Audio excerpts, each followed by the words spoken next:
Cette vidéo me fait mal. Parce que je vais révéler des vérités qui sont blessantes. Notamment sur la psychologie de l'échec que l'on vit, toi et moi. Mais en se basant sur la géopolitique. Notamment les putschs et les coups d'État en Afrique. Et la question qui me vient, c'est pourquoi est-ce que les coups d'État se font quasiment qu'en Afrique? Et si tu veux découvrir la vérité, alors, regarde ça.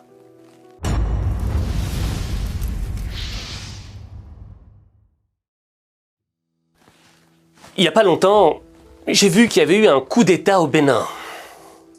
Quelques heures plus tôt, une tentative de putsch a été déjouée par les autorités béninoises.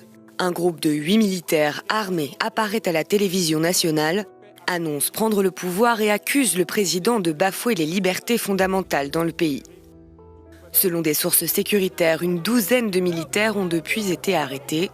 Pour neutraliser les putschistes, le gouvernement béninois a fait appel à l'armée nigériane. Abuja a affirmé dimanche soir avoir mené des frappes aériennes sur Cotonou et déployé des militaires au sol.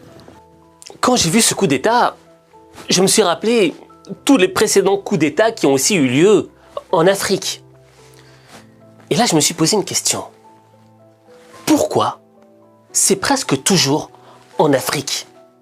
Étant africain, ça me touche, ça me blesse.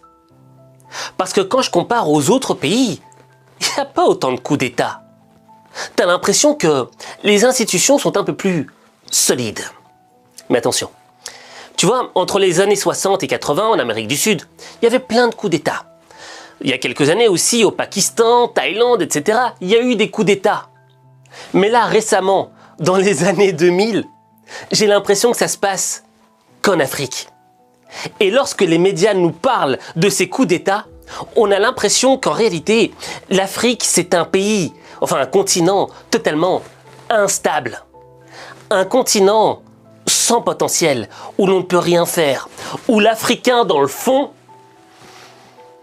est juste un pauvre petit bonhomme qui ne pourra jamais rien construire dans le futur. J'allais utiliser un mot beaucoup plus violent. Mais pourquoi se fouetter nous-mêmes? Alors qu'en réalité, l'Afrique, c'est le continent le plus riche du monde. Et en réalité, j'ai compris le cœur nucléaire qui produit les coups d'État en Afrique.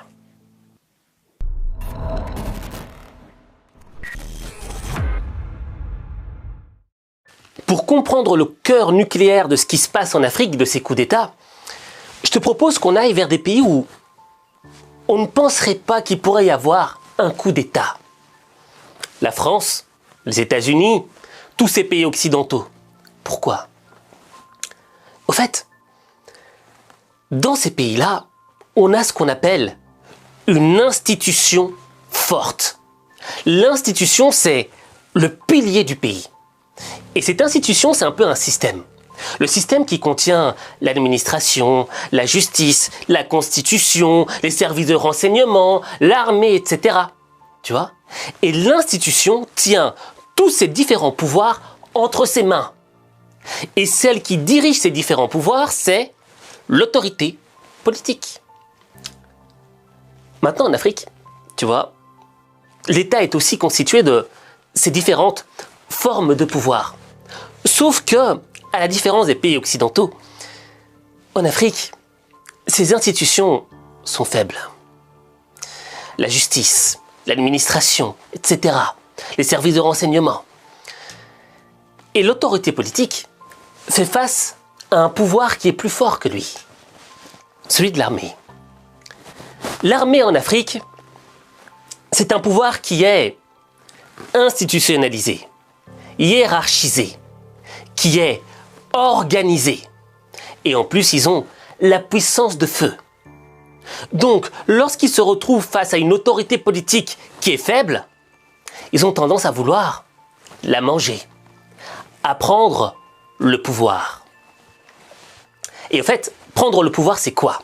Surtout en Afrique. Tu vois, dans l'Afrique de l'Ouest, même dans quasi toute l'Afrique, je t'ai dit que c'était l'un des continents les plus riches du monde. Mais les plus riches en quoi? En ressources naturelles. D'accord? Et donc, dans nos pays africains, on a différentes forces qui agissent pour affaiblir l'autorité politique, affaiblir les institutions. On a des forces de pays extérieurs qui sont intéressées par les ressources naturelles. On a des sociétés, des grandes entreprises qui sont intéressées par le cobalt, le coltan, etc. et qui vont agir pour que l'État reste un petit peu instable. Parce qu'un État stable, c'est un État qui taxe. C'est un État qui prend sa part qui doit lui revenir. Mais si l'État est un petit peu corrompu, qu'on peut corrompre les gens qui sont les décisionnaires, les taxes seront moindres. Autant leur donner 10 millions de dollars plutôt que de donner 100 millions ou 1 milliard à un État. Le calcul est juste, mais injuste à la fois. Et en fait, tu vois, le pouvoir en Afrique, c'est quoi? C'est le contrôle de l'État. Et ce contrôle de l'État dans les pays occidentaux se fait par l'autorité politique, qui s'appuie sur des institutions qui sont solides, tu vois. Pourquoi est-ce qu'en France, tu ne pourrais pas avoir un coup d'État d'un général français? Parce que tout simplement, le système l'écraserait dès qu'il commencerait à prononcer la première phrase pour dire « je me rebelle ». Et le système, c'est quoi? C'est la justice, c'est l'administration, c'est la police, c'est les services de renseignement. C'est tout ça qui est au service de l'autorité politique qui contrôle l'État. Et tu vois, la différence, c'est que en Afrique, l'armée n'est pas soumise à l'État. Elle la regarde face à face, alors que c'est le contraire en Occident. Et tu vois, cette histoire me blesse, elle me fait mal au fond de moi, mais elle révèle une vérité sur la psychologie de l'échec.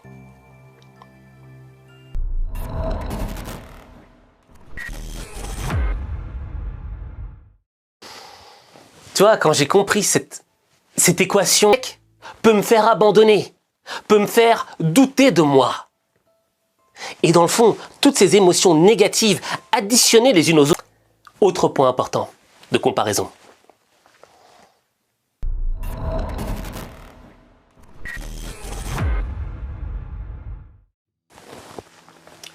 L'autre point est super intéressant. L'administration. On est tous d'accord, quel que soit le pays du monde, l'administration, elle est chiante, elle est lente, faut revenir avec un autre papier que t'as donné, mais t'as pas donné l'autre qu'il fallait donner, mais pourquoi vous ne l'avez pas dit avant? Bref, tu te casses la tête. Mais dans les grandes institutions, l'administration, elle est solide. Et l'administration, c'est quoi? Son parallèle avec notre fondation interne, c'est la constance. Tu vois, souvent on a tendance à vouloir sprinter, à arriver vite à l'objectif. Alors que dans le fond, l'objectif ne nécessite pas un sprint parce qu'il est loin. Il nécessite de courir un marathon, de courir au bon rythme, l'équilibre. Tu vois ce que je veux dire? C'est ça qui est important. Et une administration qui est solide, certes, elle est lente, mais elle parvient toujours à l'objectif final. Tu vois ce que je veux dire? Et ça, c'est super important. Ça me rappelle un petit peu, tu vois, tous ces jeunes joueurs qui ont un talent brillant, qu'on dit ce seront le nouveau Messi, les nouveaux Ronaldo, les nouveaux Zidane. Et après quelques temps, quelques années, tu remarques que ce talent commence à se ternir, à s'assombrir, qui sont plus aussi performants que quand ils étaient jeunes. Comment ça se fait? Ben, tout simplement parce que la fondation interne de l'équilibre, de la constance, n'est pas respectée. Ils vont trop vite, ils se brûlent les ailes trop vite. Et donc à la fin, ils sont déjà épuisés avant d'avoir atteint l'objectif.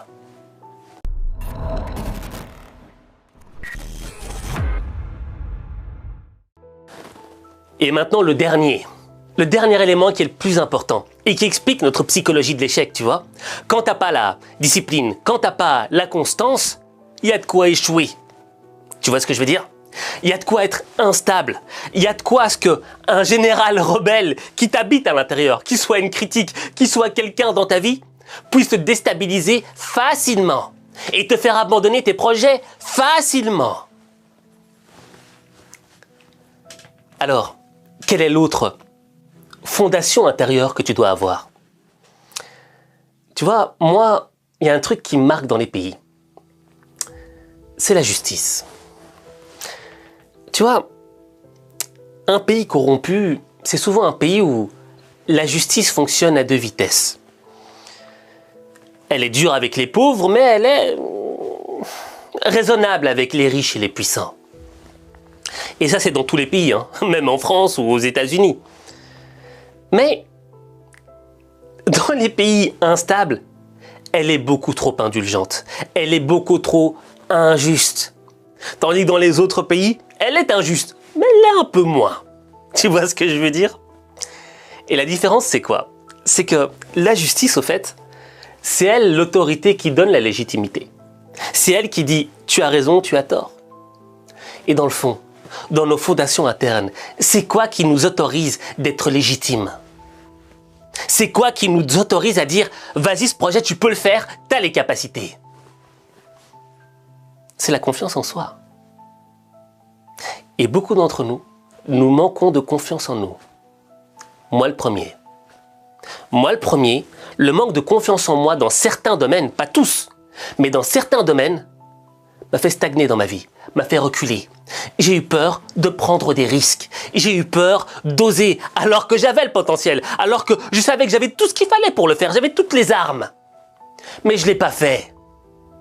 Parce que j'avais pas confiance en moi.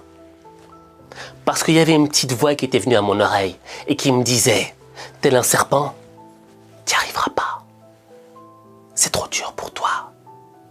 Il y a trop de problèmes. Est-ce que tu te reconnais là-dedans? Dis-moi la vérité. Moi, tu vois, ces trois fondations, je m'y reconnais à fond là-dedans. Ça m'a suivi pendant toute ma vie. J'ai un talent en intelligence émotionnelle. On va pas se mentir, d'accord? C'est un don que j'ai reçu de Dieu. Merci. Mais mes trois fondations internes, elles n'étaient pas solides. Raison pour laquelle je me sentais comme un pays africain instable. Je pouvais avoir un coup d'État à n'importe quel moment. Mais c'est en comprenant ce qui se passait géopolitiquement dans certains pays que j'ai compris ce qui se passait chez moi. Et ce qui se passe chez toi. Et quand tu comprendras cela, tu réussiras l'impossible. Mais l'impossible, il n'y a que toi qui peux le faire. Il n'y a que toi.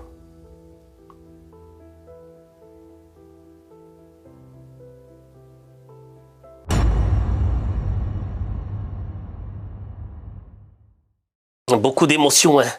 Il y a beaucoup d'émotions dans cette vidéo, je peux te le dire, mon gars. Mais maintenant, je vais te demander de m'écrire quelque chose en commentaire. Si tu veux bien, hein, avec mon petit accent belge, parce que c'est vrai que j'ai grandi une partie de ma vie en Belgique. Alors, je vais te demander d'écrire en commentaire le mot « amour ». Amour. Tu vas me dire, Aziz, quel est le rapport? Quel est le rapport? Tu nous parles de géopolitique, d'échecs et maintenant tu viens avec l'amour. Aziz, arrête de déconner s'il te plaît. Au fait, si je te demande d'écrire amour en commentaire, c'est que parfois, c'est dur de s'aimer soi-même. Quand on regarde nos actions, quand on regarde notre passé, quand on regarde ce qu'on a vécu, on se dit, j'ai pas respecté certaines règles. J'ai abandonné parfois. J'ai des regrets. Et tout ça fait qu'on n'a pas vraiment tendance à s'aimer. Mais dis-moi, si moi demain, tu vois, je te proposais de rencontrer quelqu'un, une personne vraiment laide, une personne pas très intelligente, une personne sans intérêt, mais je te dis demain tu as un rendez-vous avec elle pour peut-être vous mettez en couple. Tu vois sa photo, tu dis ah non, tu vois. Est-ce que tu aurais l'envie d'y aller? Non. En toi, il y aurait une force, tu vois, bloquante qui te dirait non, je veux pas y aller, elle est moche. Mais si la personne était belle, si je te présentais toutes ses qualités, si je te présentais ce qu'elle a fait, si je te disais tous les exploits qu'elle a fait, Et je te montre sa photo et je dis, ouais, regarde. Alors là, l'envie, elle montrait, t'as envie d'y aller. Tu vois, vas-y, tout de suite, tout de suite. Moi, c'est... Eh bien, en fait, tu vois, l'amour, c'est quoi? Surtout envers soi-même, c'est la manière dont on se regarde. Quand tu regardes ton passé, quand tu regardes tes échecs, quand tu regardes les choses que tu regrettes, quand tu regardes les choses que tu n'aurais pas dû faire, etc., la vision que tu as de toi-même, elle est moche. Tu te sens moche. Alors quand on se sent moche, comment est-ce qu'on peut faire pour aller vers soi, au fond de soi, trouver sa personne, changer ce qu'on a à l'intérieur? Comment? Mais quand on se change cette vision, qu'on se pardonne, qu'on regarde les beaux côtés qu'on a au fond de nous. Je te parle pas d'un ego surdimensionné, non. Je te parle d'un ego équilibré. Alors là, on avance vers soi. Parce qu'on commence à s'aimer. Parce qu'on est attiré par nous-mêmes. Et quand on commence à s'aimer, c'est là qu'on commence à pouvoir construire ces fondations internes dont on a besoin pour réussir dans nos vies, pour réussir l'impossible. Alors écris amour en commentaire. Hop, hop, hop, j'ai oublié un truc.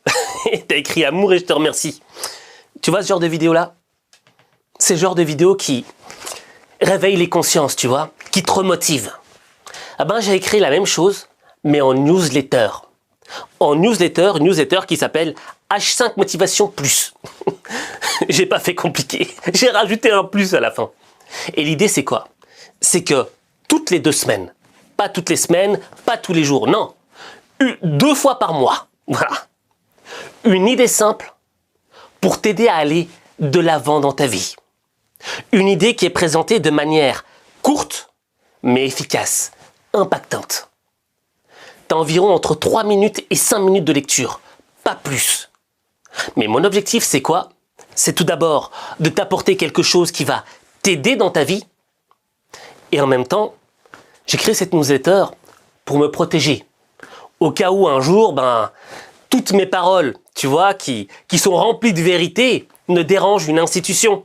Et que l'institution dise un jour, vous savez quoi? Lui, faut l'arrêter. Au moins, on pourra toujours garder contact par email. Donc inscris-toi à H5 Motivation Plus. T'as le code QR qui est là ou là, je ne sais pas où. Et t'as aussi le lien en description ou en commentaire. Je t'aime.